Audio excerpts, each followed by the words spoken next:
वह रात बहुत ही ठंडी और स्याह थी। हवा के तेज झोंकों में जंगल के पेड़ मानो फुसफुसा रहे थे। दिन ढल चुका था और चांद बादलों के पीछे छिप गया था, जैसे वह भी इस खौफनाक रात का साक्षी नहीं बनना चाहता। गांव के बाहर स्थित एक पुराना खंडहर जैसा घर था, जिसे लोग अंधेरे का शिकार के नाम से जानते थे। इस घर के बारे में कई भयानक कहानियां प्रचलित थीं और कोई भी इसके पास जाने की हिम्मत नहीं करता था। लेकिन राहुल, जो अपने दोस्तों के साथ शहर से गांव घूमने आया था, उन कहानियों पर विश्वास नहीं करता था। उसे यह सब बकवास लगता था। उसका मानना था कि ये कहानियां सिर्फ डराने के लिए बनाई गई हैं। राहुल के दोस्त विशाल और सुमन भी उसके साथ थे। वे भी उसके साथ सहमत थे, लेकिन पूरी तरह नहीं।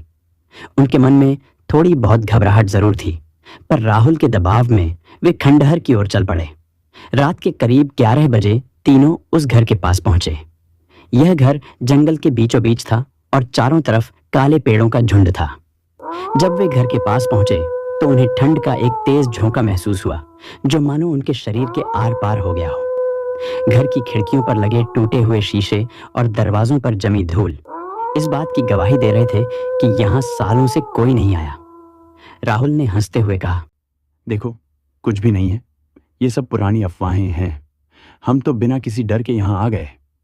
विशाल ने डरते हुए कहा, पर यहाँ कुछ तो अजीब सा महसूस हो रहा है, जैसे कोई हमें देख रहा हो। सुमन ने भी अपने आप को सहारा देते हुए कहा, तो मुझे भी ऐसा ही लग रहा है। लेकिन राहुल ने उनकी बातों को नजरअंदाज कर दिया और घर के अंदर जाने की ठान ली। तीनों ने धीमे कदमों से अंदर प्रवेश किया। घर के अंदर घुप अंधेरा था। सिर्फ उनके मोबाइल की टॉर्च की रोशनी ही उन्हें रास्ता दिखा रही थी। दीवारों पर पुरानी धूल और मकड़ियों के जाले लगे थे। घर में चारों तरफ अजीब सी बदबू फैली हुई थी। जब वे सीढ़ियों की ओर बढ़े, तभी अचानक उनके पैरों तले जमीन हिलने लगी। विशाल ने डरते हुए कहा, यहाँ कुछ गड़बड़ है, हमें वापस चलना चाहिए। लेकिन राहुल ने उसकी बात फिर अनसुनी कर दी और सीढ़ियों पर कदम रखा। जैसे ही वह ऊपर पहुंचा, एक जोरदार आवाज के साथ दरवाजा बंद हो गया। तीनों चौंक गए। सुमन ने घबराते हुए कहा, ये क्या था? दरवाजा कैसे बंद हो गया? राहुल ने जवाब दिया, शायद हवा से बंद हुआ होगा। डरो मत, कुछ नहीं होगा। लेकिन उसकी आवाज में भी अब आत्मविश्वास कम था। वे धीरे धीरे घर के ऊपरी हिस्से में पहुंचे। वहां एक बड़ा कमरा था। कमरे में एक पुरानी लकड़ी की अलमारी और एक टूटा हुआ पलंग पड़ा था। कमरे की खिड़कियां खुली थीं और हवा के साथ वे लगातार खड़क रही थीं। तभी अचानक कमरे के कोने से एक डरावनी आवाज आई, तुम यहाँ क्यों आए हो? सभी ने मुड़कर देखा, लेकिन वहां कोई नहीं था। राहुल ने हिम्मत जुटाते हुए कहा, कौन है वहां? आवाज फिर से आई, इस बार और भी तेज। यहाँ से चले जाओ, वरना तुम्हारा अंत भी वैसा ही होगा जैसा बाकी का हुआ। अब तीनों के चेहरों पर डर साफ झलकने लगा। विशाल ने कांपते हुए कहा, चलो राहुल, हमें यहाँ से निकलना चाहिए। ये जगह ठीक नहीं है। लेकिन इससे पहले कि वे कुछ कर पाते, कमरे की अलमारी अपने आप खुल गई। अंदर से एक पुरानी काली साड़ी पहने हुई औरत निकली। उसका चेहरा विकृत था और उसकी आंखों से खून की बूंदें टपक रही थीं। औरत की आंखें पूरी तरह काली थीं, जिनमें कोई सफेदी नहीं थी।